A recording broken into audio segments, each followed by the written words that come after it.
El tema de hoy es David. Hoy vamos a estudiar la vida de este personaje bíblico llamado David. Y quiero contarles que vamos a dividir en dos predicaciones lo que podemos aprender acerca de David, porque es mucho. Podríamos hacer una serie completa solamente de su historia. David aparece en el 12% de la Biblia. 12% de la palabra de Dios habla de David. Aparece incluso en el Apocalipsis, mencionado por el Señor Jesús en varias ocasiones. Un hombre cuyo nombre significa el amado. Ese es el significado de David. Ahora, conocido por ser un hombre conforme al corazón de Dios. Dios mismo dijo: yo he escogido a un hombre conforme a mi corazón. Y les digo, pasé toda la semana tratando de entender qué significa ser una persona, un hombre o una mujer conforme al corazón de Dios. Leí, estudié todo lo que pude. Incluso llegué a un momento con mi esposa y le dije: Katy, estoy desesperado, pasé toda la noche estudiando y no he llegado a la conclusión. Y ella me dijo: dale, el Señor te va a hablar.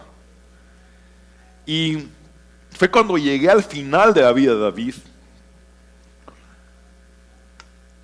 justo cuando David estaba a punto de morir y estaba dándole un consejo final a su sucesor, Salomón, que entonces entendí lo que es ser un hombre conforme al corazón de Dios o una mujer conforme al corazón de Dios.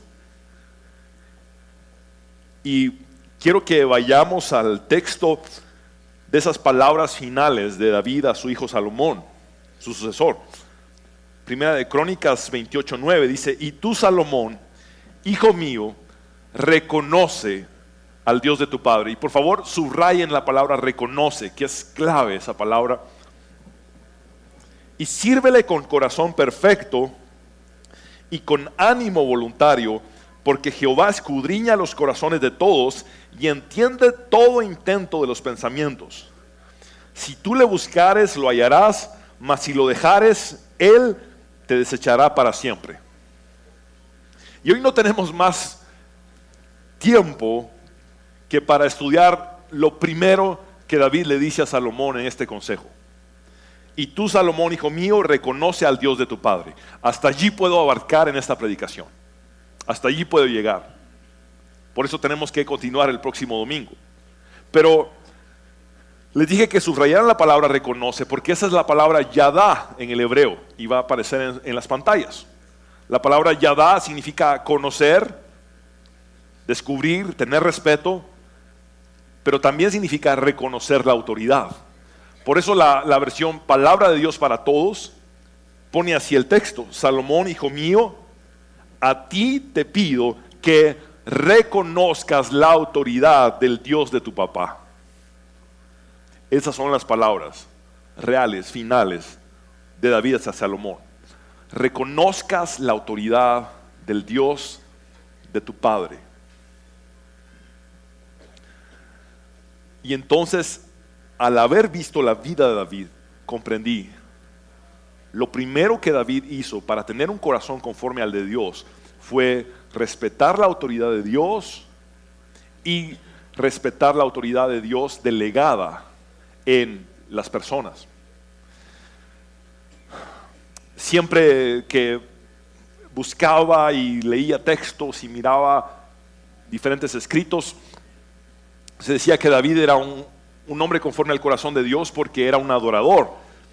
Pero yo entiendo que David era un adorador como una consecuencia de tener un corazón conforme al de Dios.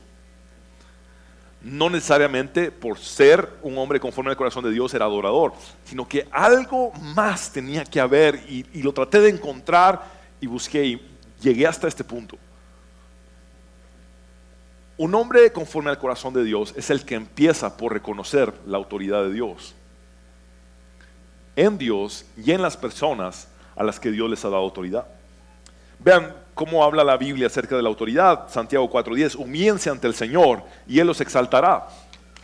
Dice: humillaos pues bajo la poderosa mano de Dios para que Él los exalte cuando fuera tiempo. Esas son palabras del apóstol Pedro. Ahora, vamos a hablar de David en esta mañana, pero antes, si vamos a estudiar acerca de cómo David respetó la autoridad y cómo eso lo llevó a ser un hombre conforme al corazón de Dios y a ser el rey de Israel, necesito que entendamos lo que la Biblia dice de la autoridad. ¿Qué es la autoridad bíblicamente? Y ninguno es la excepción para seguir la autoridad. David tuvo que seguir la autoridad, en este caso del rey Saúl. Recordemos que David es el segundo rey de la nación de Israel. El primero fue Saúl. Y David tuvo que respetar la autoridad. Nosotros tenemos que respetar la autoridad, pero es interesante que Jesús, siendo Dios y teniendo toda autoridad, también se sometió bajo autoridad en todo momento. Quiero recordarles que el Señor Jesús tiene como padre a nuestro Señor, a nuestro Dios, y como madre a una mujer llamada María. Isaías nos dice, un niño nos es nacido, y cuando dice un niño nos es nacido se refiere a la humanidad de Jesús, que proviene de ¿quién? De María. Un hijo nos es dado, se refiere al Hijo de Dios que nos es dado, y ahí se refiere a la deidad de Jesús o a la divinidad de Jesús, que es el Hijo de Dios. Entonces Jesús 100% hombre, 100% Dios. La parte de hombre es completamente de María, su madre, y la parte de Dios por ser el Hijo de Dios. Ahora, mientras Jesús estuvo en la tierra, se sometió a María durante sus primeros 30 años. Recordemos que José era el padre putativo de Jesús, pero desaparece muy pronto en la historia bíblica. A los 12 años de edad, en la cultura judía se considera a un jovencito como adulto. Recordemos que aquí es a los 18 años. En algunos otros países es a los 21. Pero en la cultura judía a los 12 años hacen el bar mitzvah. Esto representa que ellos ya son responsables de sus acciones y deciden seguir la fe judía voluntariamente. Entonces Jesús a sus 12 años habían ido evidentemente como cada año con su familia, con sus padres, bueno, con su madre y su padre putativo a Jerusalén, desde Nazaret a Jerusalén, a celebrar la Pascua. Cuando llegaron ahí, recordemos que iban en una caravana con la familia y en eso regresan, y cuando regresan en el camino se dan cuenta que Jesús no venía. ¿Y por qué fue esto? Porque Jesús venía seguramente con su primo Juan y con algunos familiares, y ellos dicen, bueno, y Jesús no está con sus tíos, no está con nadie, ¿dónde está Jesús? Y lo empiezan a buscar y hasta 3 días después lo encuentran hablando con los doctores de la ley en el templo. Ahora, Jesús no era desobediente, simplemente Jesús entendió, bueno, ya soy adulto en la cultura judía, tengo 12 años, ya hice mi bar mitzvah, ahora yo me voy a quedar hablando con los doctores de la ley, no me voy a ir con mis papás a Nazaret. Así de sencillo. Pero entonces María lo encuentra y le dice, ¿qué estás haciendo? ¿Acaso no sabes que en los asuntos de mi padre me es necesario estar? Su Padre Celestial, evidentemente, en el templo. Y María le dice, no, le dice, me vas a hacer caso a mí, Dios. Y se lo lleva a la casa. Y dice la Biblia que estuvo sujeto a María, a sus padres. ¿Y saben por cuánto tiempo fue? Por 18 años más, que él no empezó el ministerio. Entonces María, sabiendo que Jesús es Dios, tenía autoridad sobre él, mientras que él fue un niño y vivió en casa de ella. Jesús se sometió a esa autoridad. Ahora, vean esto. Cuando Jesús llega a los 30 años de edad, los habían invitado a una boda en Caná de Galilea. Era una boda de parientes de la familia de Jesús. Y entonces las bodas en aquel entonces duraban 7 días. Y el vino era muy importante en la cultura judía. y el vino se acabó a media fiesta. Y eso era como una deshonra para la familia, era un desastre para la boda, era como que no alcanzaran los tamales en nuestro contexto. Más o menos. Y entonces María se acerca a Jesús y le dice: Jesús, vení, hacé más vino, porque se les acabó el vino. Ahora, ¿no te has preguntado por qué María sabía que Jesús era capaz de hacer milagros?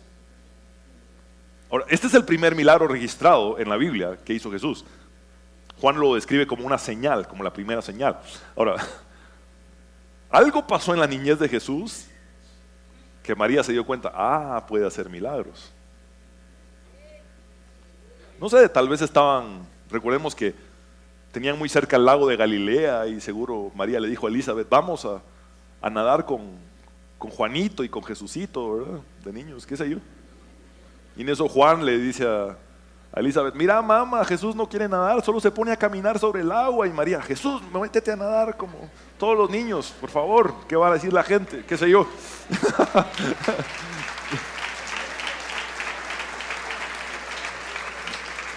La cosa es que María sabía que Jesús podía hacer milagros y le dijo: hace vino. Y Jesús dice: ¿qué tienes conmigo, mujer? En otras palabras, mamá, déjame en paz. Entonces, eso es como lo diríamos en buen chapín. Pero, él dice, pero María le dice: lo vas a hacer. Y entonces le dice a las personas allí: hagan todo lo que él diga. Y Jesús dice: bueno, llenen unos cuantos recipientes con agua y hace el vino. Pero a partir de ahí arranca el ministerio de Jesús. Si te das cuenta, a sus 12 años se sujeta a su mamá. A los 30 arranca el ministerio sujetándose a su mamá, porque ella le dijo: hazlo, cuando él no quería. Pero a partir de allí, Jesús dice entonces: nada puede hacer el Hijo sino por el Padre. Entonces, a partir de sus 30 años, se empieza ya no a someter a María, sino a someterse solamente a su Padre Celestial.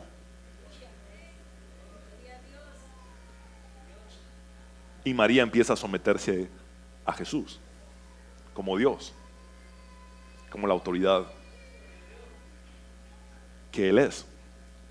Pero noten que Jesús no es la excepción de lo que es seguir la autoridad. Luego, Jesús dijo también: den al César lo que es del César y a Dios lo que es de Dios. Jesús pagó impuestos, por ejemplo, hasta hizo que Pedro sacara una moneda de adentro de la boca de un pez para pagar impuestos, respetar a la autoridad. Respetó tanto la autoridad de su Padre como la autoridad de Dios delegada en seres humanos imperfectos, en personas imperfectas. Entonces tenemos que ver 4 verdades acerca de la autoridad de Dios en la Biblia. La primera verdad es que Dios es el autor de la autoridad y Satanás es el autor de la rebelión.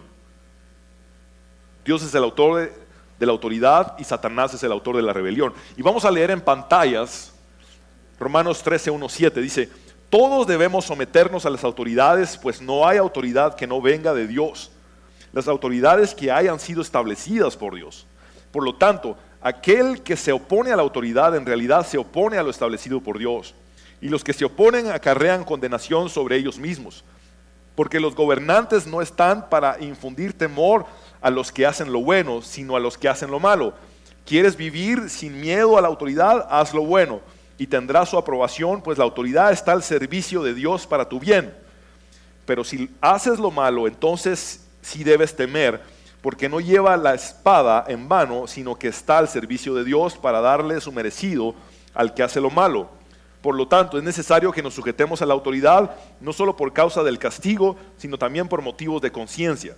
Por eso mismo, ustedes pagan los impuestos, porque los gobernantes están al servicio de Dios y se dedican a gobernar. Paguen a todos los que deban pagar, ya sea que deban pagar tributo, impuesto, respeto u honra. Y yo sé que a muchos en el contexto de Guatemala les cuesta entender que, por ejemplo, los diputados sean siervos de Dios.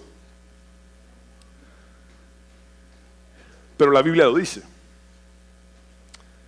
Ellos están ahí para servirle a Dios. Si ellos no lo hacen, Dios los juzgará. Dios los juzgará. Están ahí para servirle a Dios.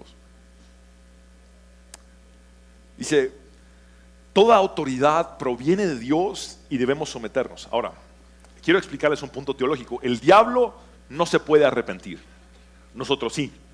Nos arrepentimos y alcanzamos perdón. Satanás no puede hacerlo.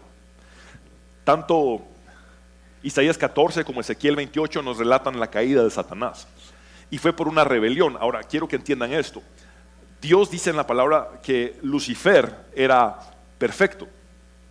No había defecto en él. Y estaba en un contexto de perfección. Era el cielo, delante de Dios. Era el líder de alabanza y adoración del cielo. Él dirigía a los ángeles en adoración a Dios. Pero Satanás creó en su propio corazón lo que es la rebelión. No existía rebelión. Satanás la hizo, él la fundó, él es el autor de la rebelión. Deseó la adoración que era solo para Dios, quiso tener un puesto que no le correspondía, se rebeló en contra de Dios. Y noten algo bien fuerte, la Biblia dice que la tercera parte de los ángeles siguieron a Satanás, a Lucifer. Ahora, esto fue enfrente de Dios, es decir, estaba la autoridad de Dios y la rebelión de Satanás. Y enfrente de la autoridad de Dios, la rebelión de Satanás es capaz de llevarse a la tercera parte de los ángeles. Es decir, si esta es la totalidad de los ángeles, estos fueron los que se fueron con Satanás. La buena noticia es que hay 2 ángeles por cada demonio. Ahora, comprendiendo esto, vemos que la rebelión de Satanás tiene poder. Y es necesario conocer a nuestro enemigo. Veamos lo que dice 2 de Tesalonicenses 2, 7, 10. El poder secreto del mal, miren cómo empieza, el poder secreto del mal ya está en acción en el mundo. Solo falta que el que lo detiene se quite del camino. Entonces aparecerá ese hombre maligno, se refiere al anticristo. Y el Señor Jesús lo matará de un solo soplo y lo destruirá con el esplendor de su llegada. El hombre maligno aparecerá por obra de Satanás. Y noten lo que dice, y tendrá mucho poder para hacer señales milagrosas y falsas maravillas. Por maldad, él hará todo lo que pueda para engañar a los que están perdidos, porque no aceptaron amar la verdad para ser salvos. Noten que en la rebelión de Satanás, dice, hay mucho poder para hacer señales y falsos milagros. Ahora, entendamos esto. Dios opera en una atmósfera de autoridad. Satanás opera en una atmósfera de rebelión. Vemos que evidentemente hay poder y autoridad en Dios. Es decir, hay poder en la autoridad de Dios, pero también vemos que hay poder en la rebelión de Satanás. La diferencia es que es un poder inferior al poder de Dios. En Génesis 3:15 vemos la primera profecía mesiánica. Dice que la serpiente sería capaz de herir a Jesús en el calcañar o en el talón, pero que Jesús sería capaz de aplastarle la cabeza. Ahora, entendemos, la serpiente, Satanás tiene poder para dañar a Jesús en el talón. Pero se explica que el poder de Jesús es superior porque Jesús tiene la capacidad de dañarle en la cabeza. Entonces, hay poder en la autoridad de Dios y hay poder en la rebelión de Satanás. Hay que entender esto bien. ¿Se acuerdan ustedes el texto que dice, más poderoso es el que está con nosotros que el que está en el mundo? Pero esto también está diciendo que hay poder en el que está en el mundo. Si estamos diciendo que es más poderoso nuestro Dios, estamos también reconociendo que hay poder en Satanás. Es decir, no quiero darle ningún crédito al diablo, pero es necesario conocer a nuestro enemigo para poderlo vencer. Entonces, hay poder en la autoridad de Dios, es un poder superior. Es un poder superior. Y es un poder para edificación. Y hay poder en la rebelión de Satanás, sí, es un poder inferior. Y es un poder para destrucción. Robar, matar y destruir. Ahora que entendemos esto, vivir en la autoridad de Dios nos hace victoriosos. Vivir en la rebelión de Satanás nos lleva al fracaso. Los medios de comunicación nos venden la idea de que ser rebelde es la moda, que ser rebelde es lo más interesante, lo más excitante, lo más, emocionante, y es porque el mundo está bajo el maligno. Y es el enemigo el que quiere darnos esa idea, porque quiere que vivamos bajo el poder de la rebelión para destrucción. La siguiente verdad es que la rebelión en contra de la autoridad de Dios, ya sea directamente en contra de Él o de su autoridad delegada en una persona, es un pecado muy serio con graves consecuencias.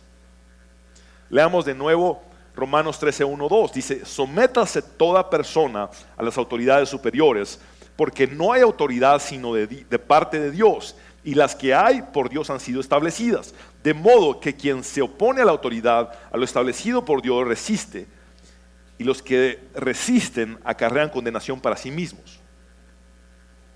Es decir, lo que muchos no han entendido es que Dios tiene autoridad, pero Dios también delega autoridad. Y Dios delega autoridad a personas imperfectas. Me acuerdo, en los más de 20 años que tiene la iglesia, surgió un líder por allí diciendo: a mí el pastor general no me manda, a mí me manda Dios. Y a mí los líderes de la iglesia no me mandan, a mí me manda Dios. Yo recibo órdenes directamente de Dios. Yo era un muchacho y me acuerdo que fue un gran conflicto, porque esta persona no pudo seguir sirviendo en la iglesia porque no reconoció a las autoridades puestas por Dios. Y este texto nos está diciendo: se debe respetar a Dios, pero también la autoridad de Dios en las personas. Y las personas son imperfectas, pero tienen la autoridad de Dios, del Dios perfecto. Ahora, me acordé también que en la historia de la iglesia, un equipo que era parte del departamento de la alabanza, se acercaron al pastor general hace más de 10 años con una carta de invitación para ir a tocar a una iglesia en la región del oriente del país. Y el pastor inmediatamente les dijo: no tengo paz, no vayan, no les autorizo que vayan. Entonces estas personas se reunieron afuera de la iglesia y dijeron: bueno, miren, el pastor nos manda de las puertas de la iglesia para adentro. De las puertas de la iglesia para afuera somos personas libres y podemos tomar nuestras decisiones, y vamos a ir a este evento a tocar, pero por nuestra propia cuenta, no representando a la iglesia. A medio camino se accidentaron. En una parada de buses mataron 5 personas, entre ellos una mujer embarazada. El pueblo los quiso linchar y estuvieron presos. Es que la autoridad no está para limitarnos, la autoridad está para protegernos, está para cubrirnos.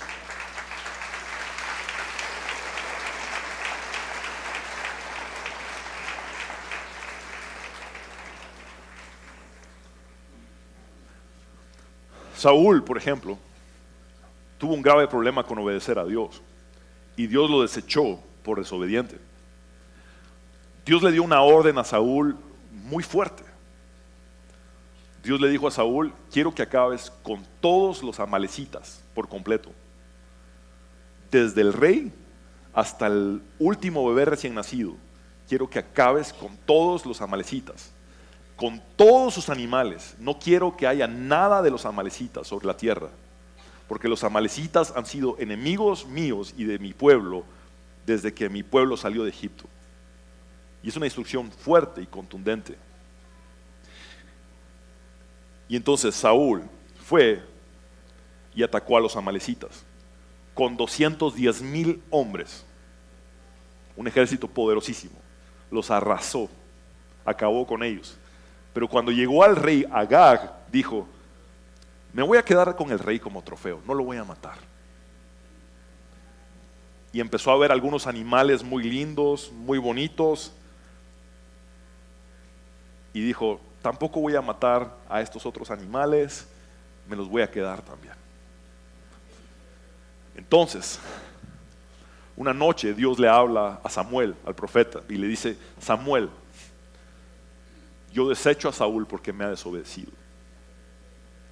Y Samuel empieza a orar y a clamar y a llorar delante de Dios toda la noche, y al día siguiente va a buscar a Saúl, y le dice Samuel a Saúl: Saúl, ¿qué fue lo que hiciste? Cumplí con lo que Dios me dijo. No cumpliste con lo que Dios te dijo porque le desobedeciste. Tienes al rey Agag aquí y tienes a estos animales, y Dios te había dicho que acabaras con todos los amalecitas y con todos los animales de ellos, y no le obedeciste. Y entonces Saúl empieza a justificarse diciendo, no, es que lo que hice fue quedarme con esos animales para sacrificárselos a Dios. Yo se los voy a sacrificar a Dios en holocausto, estos animales. Así que no te preocupes. Pero vean lo que le contestó Samuel. ¿Y crees que al Señor le gustan tus holocaustos y ofrendas más que la obediencia a sus palabras? Entiende que obedecer al Señor es mejor que ofrecerle sacrificios y que escucharlo con atención es mejor que ofrecerle la grasa de los carneros. Y hago una pausa aquí. Lo que está diciendo aquí es la obediencia es mejor que los sacrificios.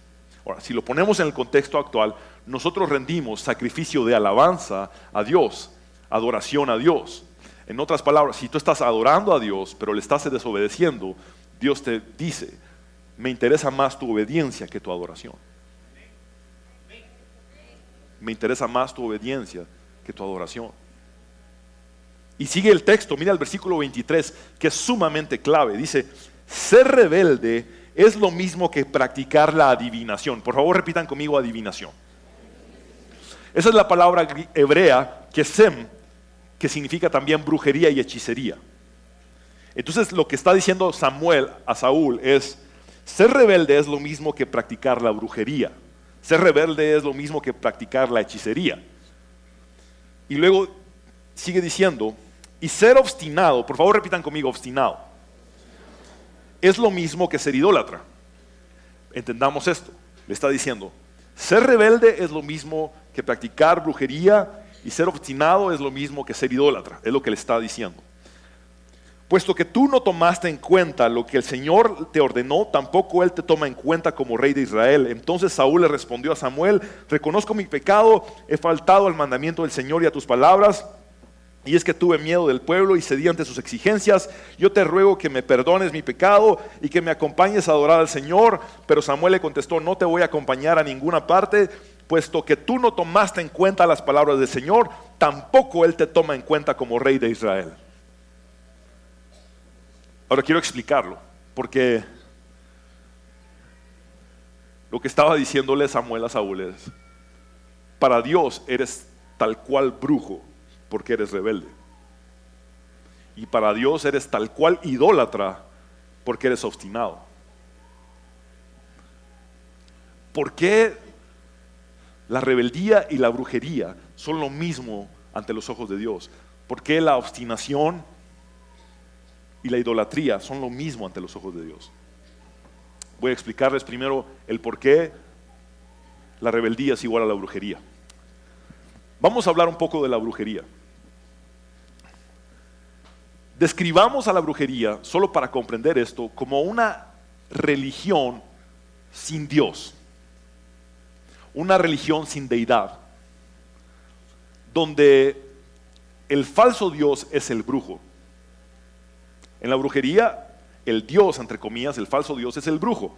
Él es el que empieza a manipular las cosas para obtener lo que quiere.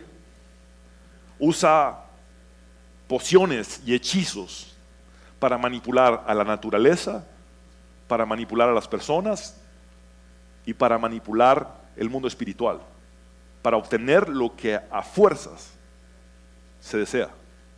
El brujo se convierte en el falso Dios. Y Dios le dice, por medio de Samuel, a Saúl, tú eres como rebelde, tal cual brujo, porque te has convertido en tu propio Dios y manipulas todas las cosas para hacer lo que tú quieres y desobedecerme a mí. Y luego le dice, eres un obstinado, tal cual idólatra. ¿Y sabes por qué? Porque la idolatría es adorar a un falso Dios. Y el obstinado, por lo general, adora su propia opinión. El obstinado, por lo general, piensa que siempre tiene la razón. Ahora, déjame explicarte esto. Rebelde es el que hace lo que quiere. Obstinado es aquel que dice, bueno, es posible que yo haga lo que me estás diciendo si me convences y me tratas bien y estoy de acuerdo, si no, no. Eso se llama obediencia selectiva. Y esa es peor que la desobediencia ante Dios. Pero pastor, ¿por qué la obediencia selectiva es peor que la desobediencia ante Dios? Porque Dios dice que a los tibios los vomitará de su boca.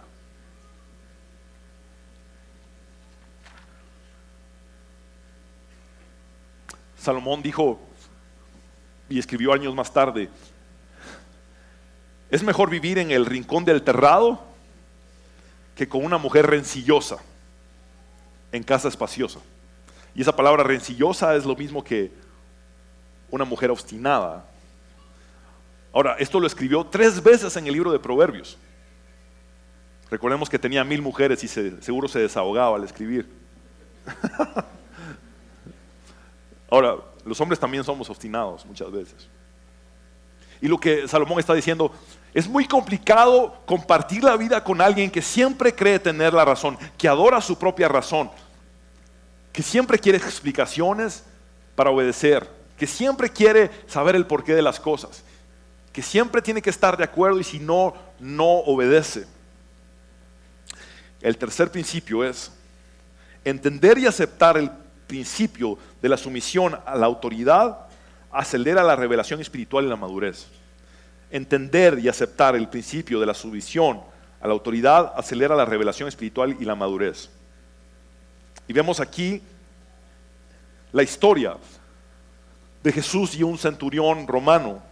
Dice, entrando Jesús en Capernaum, vino a él un centurión rogándole y diciéndole, Señor, mi criado está postrado en casa, paralítico, gravemente atormentado. Y Jesús le dijo, yo iré y le sanaré. Respondió el centurión y dijo, Señor, no soy digno de que entres bajo mi techo, solamente di la palabra y mi criado sanará. Porque también yo soy hombre bajo autoridad y tengo bajo mis órdenes soldados. Y digo a este, ve y va, y al otro, ven y viene, y a mi siervo, haz esto y lo hace. Al oírlo Jesús se maravilló y dijo a los que le seguían, de cierto os digo que ni aún en Israel he hallado tanta fe. Ahora, quiero darte la clave para pasar de tener fe a tener mucha fe. Y está aquí, en este texto que acabamos de leer. ¿Cómo puedo pasar de ser alguien que tiene fe a ser alguien que tiene mucha fe? Jesús dijo, en todo Israel no he visto una fe como la de este hombre. Eso incluía a todos los judíos. En otras palabras, recordemos, este hombre era gentil, romano, centurión, militar. Y Jesús dice, no hay ningún judío que tenga la fe de este hombre. ¿Y saben quiénes estaban ahí? Los discípulos. Seguramente Pedro solo agachó la cabeza, Juan pateó piedritas por ahí. Y los otros se codearon entre ellos. Tomás, es que si yo no veo, no creo. ¿Qué sé yo? La cosa es que Jesús distingue la fe de este hombre. Y es por lo siguiente. Este hombre no solo creyó, sino que también reconoció la autoridad de Jesús. Si tú crees en Jesús, pero empiezas a reconocer su autoridad, vas a pasar de tener fe a tener mucha fe.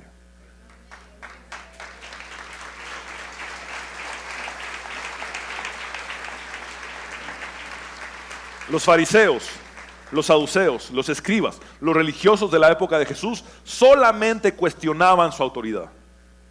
Todo el tiempo. ¿Con qué autoridad haces lo que haces?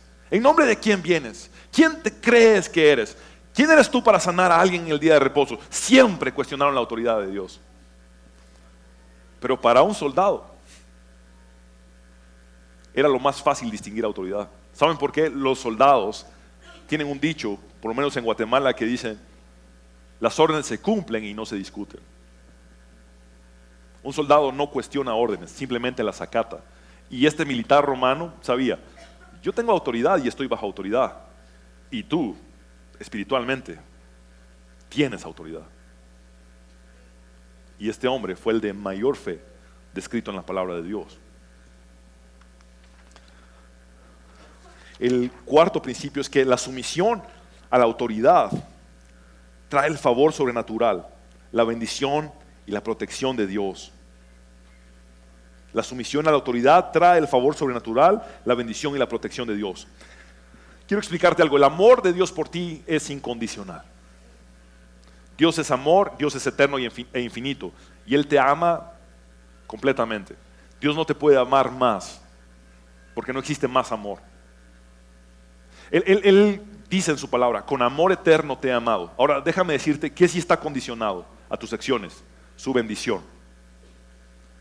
El amor de Dios es incondicional, la bendición de Dios es condicional. He puesto delante de ti la bendición y la maldición, tú escoges con tus acciones si vas a recibir bendición o maldición.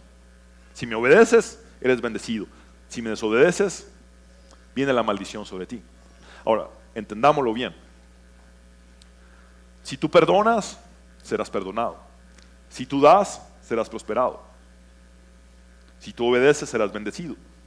Y encontramos un texto bien interesante en la palabra de Dios, que el primer mandamiento con promesa es el que habla de obediencia a los padres, a la autoridad de los padres. Es decir, Dios estaba dando los mandamientos y al llegar a este que habla de la obediencia a la autoridad de los padres, le pone una promesa de bendición y longevidad. Veamos Efesios 6:1-3 en la pantalla. Hijos, obedeced en el Señor a vuestros padres, porque esto es justo. Honra a tu padre y a tu madre, que es el primer mandamiento con promesa, para que te vaya bien y seas de larga vida sobre la tierra. Ahora, mientras vives con tus padres, les obedeces. Cuando dejas padre y madre y te casas, entonces les honras. Así es como funciona. No dejas jamás de honrar a tus padres. Ahora, es interesante que Dios le pone una promesa al primer mandamiento que habla de obediencia. ¿Y saben por qué? Porque la obediencia se aprende en casa. Si un niño no aprende a obedecer a su papá y a su mamá, muy difícilmente va a obedecer a alguien fuera de las puertas del hogar. Yo tuve la oportunidad de ir a compartir la palabra al colegio donde me gradué. Y hablé con el director en ese momento, que había sido mi profesor cuando yo era joven. Y me dice, bueno, no es que esté viejo, pero cuando era estudiante. Y entonces me dice, Fernando, me he enfermado, he estado estresado, no tenés idea, esto es muy difícil.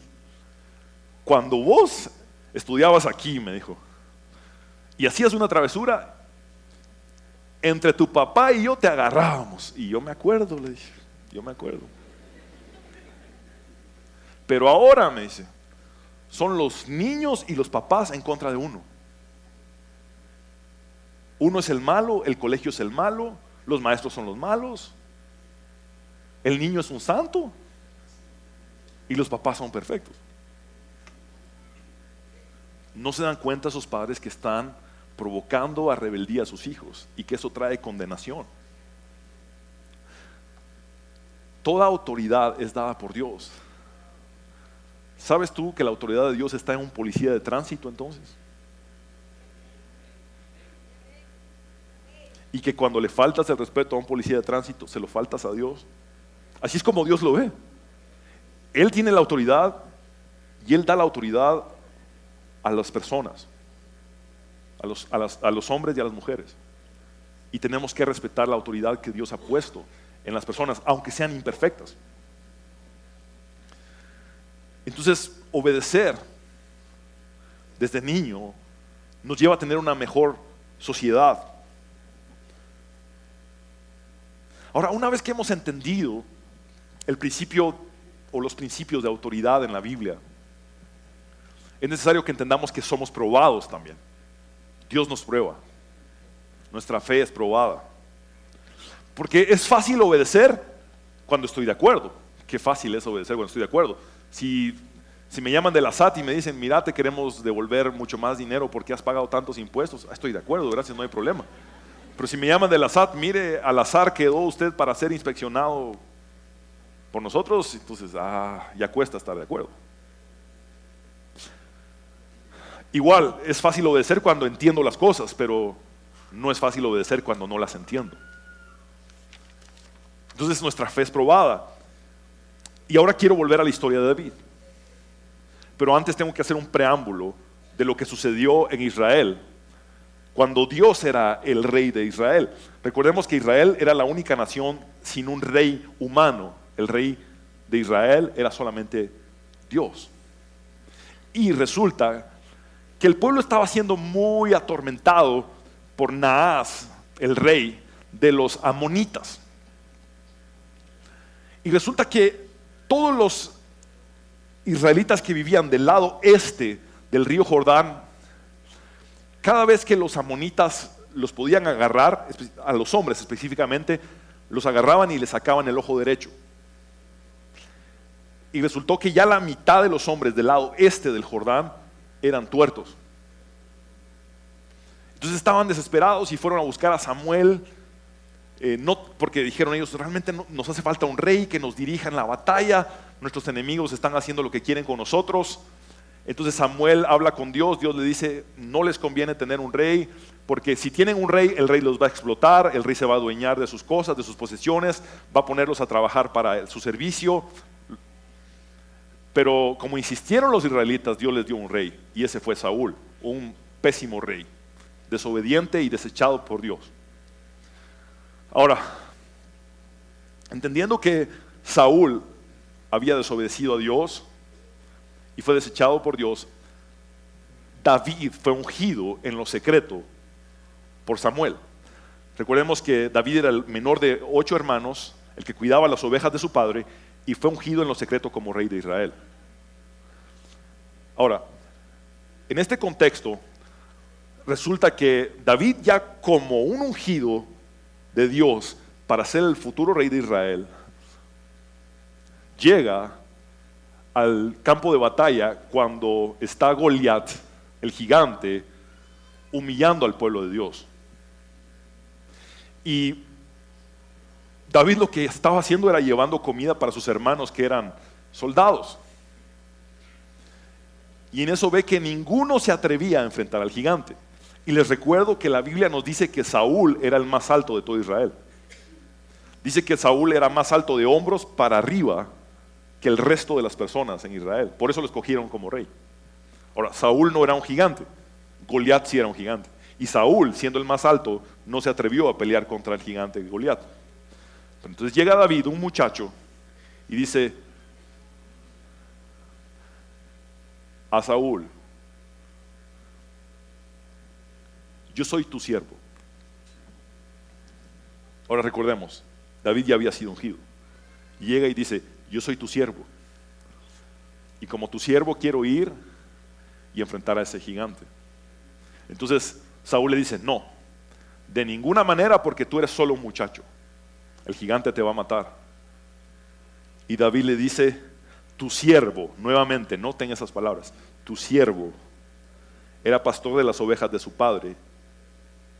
Y cuando venía un león o un oso y tomaba algún cordero de la manada, salía yo tras él y lo hería y lo libraba de su boca. Aquí está la primera prueba que superó David. Es la prueba de la arrogancia. Por favor, anoten la palabra arrogancia en el espacio blanco. David superó la prueba de la arrogancia.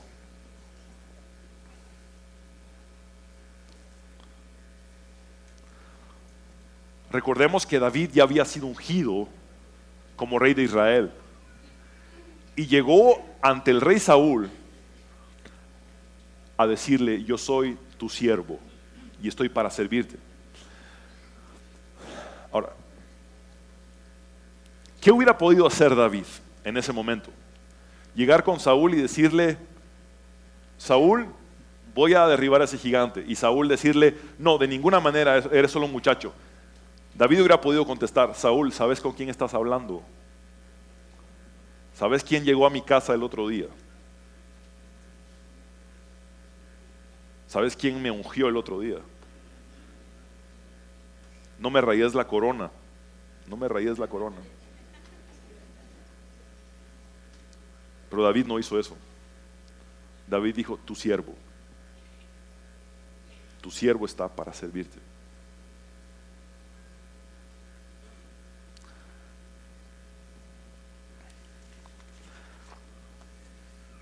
David sabía muy bien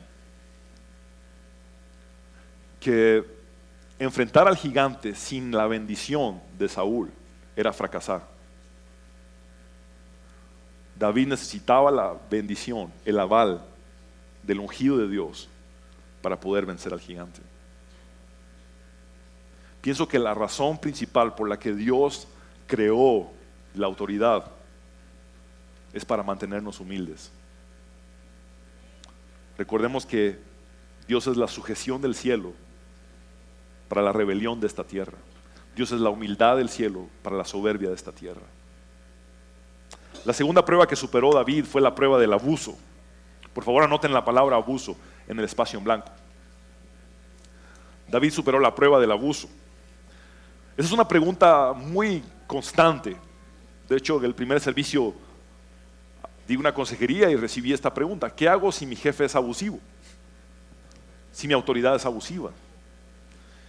Veamos lo que pasó con David y con Saúl. Primera de Samuel 19, 9, 10 dice: y el espíritu malo de parte de Jehová vino sobre Saúl, y estando sentado en su casa tenía una lanza a mano mientras David estaba tocando el arpa. Y Saúl procuró enclavar a David con la lanza a la pared, pero él se apartó delante de Saúl, el cual hirió con la lanza en la pared, y David huyó y escapó aquella noche. Es decir, David tocaba el arpa para calmar a Saúl, pero la fama de David estaba creciendo. Ya había matado al gigante que Saúl no había podido matar.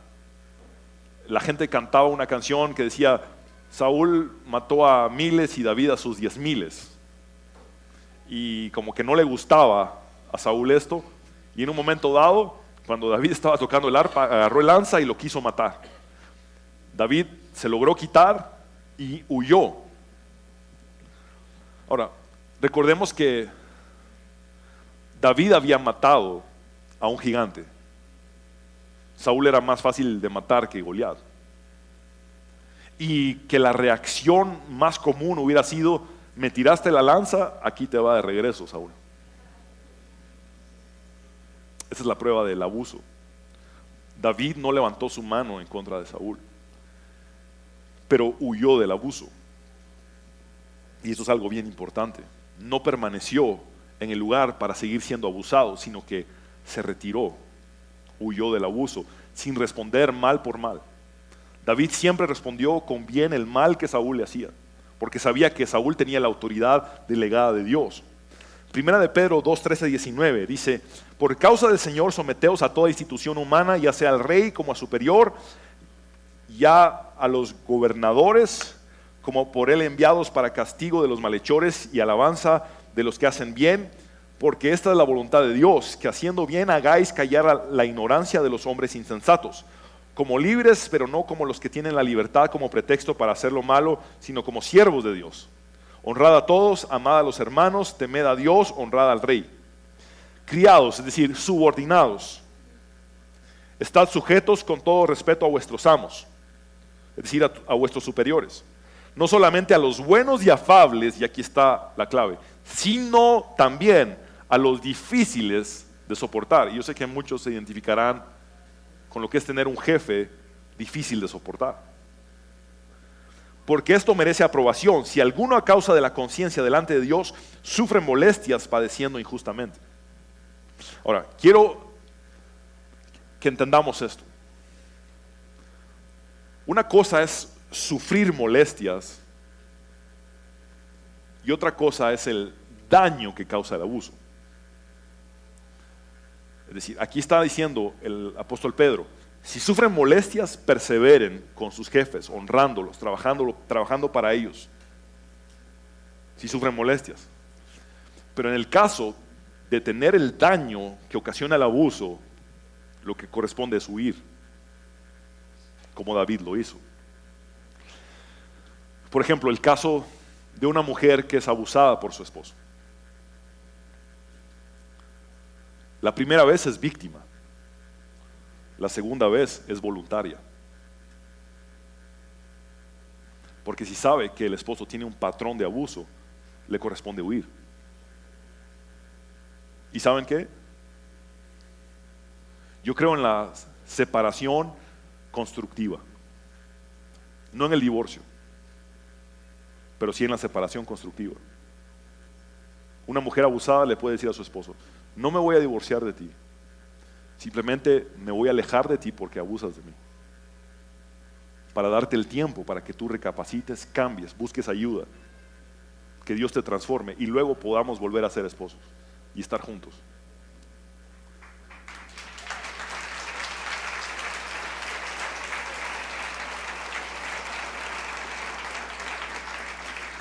La tercera prueba que superó David fue la prueba de la ventaja. Por favor, anoten la palabra ventaja en el espacio en blanco. David tenía muchas ventajas por sobre Saúl, pero en ningún momento hizo uso de esas ventajas para afectar a Saúl. Por ejemplo, nosotros siempre tenemos ventajas sobre nuestros superiores, siempre. O tienes mayor preparación que tu jefe, o mayor conocimiento que tus superiores, o tienes mayor capacidad o mayor popularidad, o eres más joven. El caso de David, él era más joven, él era mejor guerrero que Saúl. David era más popular. Les recuerdo, las mujeres de Israel cantaban: Saúl mató a miles y David a sus 10,000. Y esto no le gustaba a Saúl. Pero David en ningún momento usó esta ventaja sobre Saúl en contra de él. En una ocasión Saúl andaba buscando a David para matarlo. Y no andaba solo, llevó a 3,000 hombres con él para matar a David. Y David estaba escondido en una cueva hasta el fondo con sus hombres. Y Saúl tuvo ganas de ir al baño, de hacer sus necesidades. Y entró a la cueva donde estaba David. Entonces los hombres de David le susurran a David, le dicen: es tu oportunidad de matar a Saúl, allí está. Entonces David dice: no voy a tocar al ungido de Dios. Pero se acercó así y entonces, no, ¿verdad? Y con un cuchillo le cortó el borde de su manto. Dejó que Saúl se fuera, y cuando ya se estaban alejando y había una buena distancia, David grita: Saúl, rey Saúl, mira lo que tengo aquí, es un pedazo del borde de tu manto. Tuve la posibilidad de matarte y no lo hice, porque yo te respeto, porque eres el ungido de Jehová, el que tiene la autoridad como rey de Israel. Y ¿sabes qué? No le creas a la gente que dice que yo te quiero hacer daño. Pude haberlo hecho y no lo hice. Y Saúl le contesta: tú me hiciste bien a mí cuando yo buscaba tu mal. Ahora entiendo que la nación de Israel estará en buenas manos cuando tú seas rey. Pero no le duró mucho tiempo a Saúl esa bendición que le dio a David, porque en otra ocasión andaba buscando también a David para matarlo con 3,000 hombres. Y les dio sueño y acamparon a la orilla de un camino. Y Abner era el principal del ejército de Saúl. Saúl tenía sueño, se durmió, clavó su lanza como cerca de su cabeza, y resulta que el que estaba haciendo la guardia del ejército de Saúl también se quedó dormido. Entonces David y Abisai se dieron cuenta de esto y fueron al campamento y encontraron a todos absolutamente dormidos. Llegan hasta donde estaba Saúl, y entonces Abisai le dice: dame permiso, David, de un solo golpe lo mato, no hacen falta dos. Eso lo dice el texto. Y entonces David le dice: no toques al ungido de Jehová. Y entonces David le dice: agarra la lanza, agarra también su recipiente de agua y vámonos. David se sube a una montaña y empieza a gritar: Abner, Abner. Y se despierta Abner. ¿Por qué cuidas tan mal al rey?, le dice. Te quedaste dormido. Saúl, mira lo que tengo aquí, es tu lanza, tu recipiente de agua. Pude haberte matado y no lo hice. No le creas a la gente que dice que yo soy tu enemigo, porque no lo soy. Nuevamente David tuvo ventaja sobre Saúl, pero no usó la ventaja en contra de la autoridad. Y este es el principio. Cada vez que nosotros tenemos una ventaja sobre nuestra autoridad, es para apoyar a la autoridad, es para bendecir a la autoridad, es para trabajar en favor de lo que Dios nos ha puesto a hacer por esa autoridad. La última prueba que David superó fue la prueba de la asociación. Por favor, anoten la palabra asociación en el espacio en blanco. David superó la prueba de la asociación. Y es que David tenía esta opción. Saúl me considera su enemigo. Y yo sé que los amalecitas, sé que los amonitas, sé que los filisteos son enemigos de Saúl. David hubiera podido asociarse con algún enemigo de Saúl para acabar con Saúl, y no lo hizo. David permaneció solo en el cautiverio con los hombres fieles a él, sin asociarse con ningún enemigo de Saúl, habiendo tenido esa oportunidad.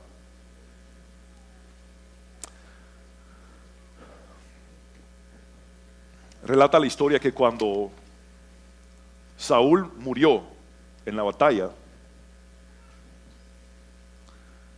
un joven, hijo de una amalecita, llegó a buscar a David para decirle, mintiéndole realmente, le dijo: yo maté a Saúl, como para quedar bien con David, porque como sabían que Saúl era enemigo de David, o más bien Saúl consideraba a David como su enemigo, aunque David siempre le honró. Saúl consideraba a David como su enemigo. Entonces él creyó, este amalecita creyó que diciéndole a David: yo maté a Saúl, yo maté al que te considera su enemigo, yo lo maté. Él creyó que iba a quedar bien con David, y le estaba mintiendo, porque recordemos que Saúl, cuando se vio perdido en la guerra, en la batalla, y los filisteos ya venían para tomarle cautivo, él mismo se suicidó. Él se tiró sobre su propia espada. Pero este jovencito llegó a querer quedar bien con David y le dice: yo lo maté. Y entonces David le dice: ¿quién eres tú para haber tocado al ungido de Jehová? Y le dijo a uno de sus hombres: mátalo. Y lo mataron.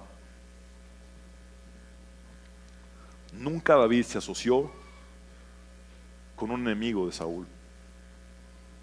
Primera de Corintios 15:33 dice: no se dejen engañar, las malas compañías corrompen las buenas costumbres. ¿Qué podemos concluir en esta mañana acerca de esta enseñanza? Quiero preguntarles: ¿cuántos quieren ser un hombre y una mujer conforme al corazón de Dios? Amén. ¿Qué podemos aprender hoy? Cuando tú respetas la autoridad de Dios y la autoridad delegada por Dios en personas imperfectas, a su debido tiempo Dios te da autoridad a ti. Mira lo que pasó con David después de haber superado estas 4 pruebas. Fue así como todos los ancianos de Israel se reunieron en Hebrón con el rey David, y en presencia del Señor éste hizo un pacto con ellos, y ellos lo ungieron como rey. Yo sé que el Señor nos ha hablado a todos.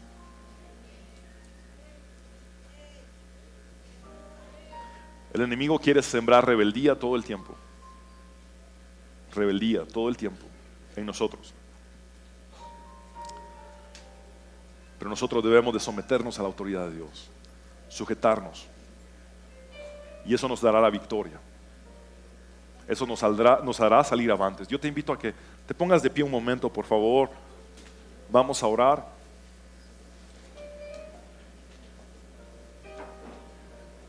Recuerda, Dios dijo: si eres rebelde, eres como un brujo, y si eres obstinado, eres como un idólatra. Y no queremos ser así delante de Dios. Queremos ser hombres y mujeres conforme a su corazón. Señor Jesús, gracias por hablarnos en esta mañana a través de la vida de tu siervo David. Hoy comprendemos, Señor, que la autoridad proviene de ti y la rebelión proviene de Satanás. Hoy comprendemos, Señor, que toda autoridad proviene de ti, y que los que están en autoridad son tus siervos. Aunque muy probablemente muchos de los que están en autoridad no sepan que son tus siervos y estén haciendo las cosas mal. Pero tú nos has mandado a someternos, aún a los que son difíciles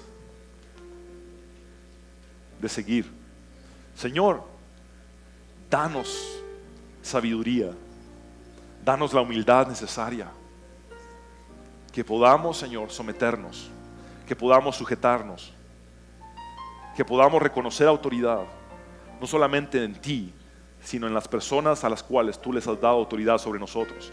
Te pido, Señor, que siempre inclines el corazón del Rey a tu voluntad, como lo dice tu palabra.